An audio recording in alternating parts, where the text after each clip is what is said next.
जी नाज़रीन, अवां ख़बर शेयर कयूं था मदई मां त सचाई न्यूज़ पारां हेड ऑफिस मदई में पाकिस्तान के 76वीं सालगिरह जो केक कटियो वियो। सालगिरह की तकरीब सचाई न्यूज़ जे CEO कमांडो पवर की मेज़बानी में मुनाकिद थी।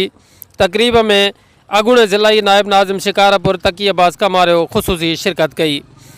जॾहिं त प्रेस क्लब मदई के सदर सूर्य मीरानी, सीनियर सहाफ़ी अब्दुल हकीम सैतू, सोशल मीडिया प्रेस क्लब मदई के सदर इलाही बख्श भुट्टो, सहाफ़ी जराम दास, सहाफ़ी ज़मीर गांगरो, सहाफ़ी अमजद शाह, नर्सिंग ऑफिसर मंसूर पंवर, गुलाम शबीर सुमरो ऐं ॿियनि पिणु शिरकत कई।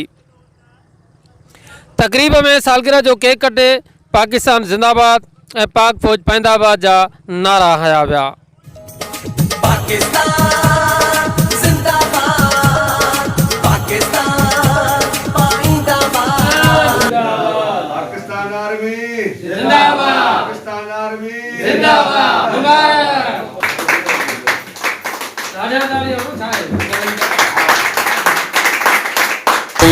बलोच पठान पंजाबी जश्न आज़ादी मनाएंगे, मिलकर सारे अपने वतन पे गीत खुशी के गाएंगे। सिंधी बलोच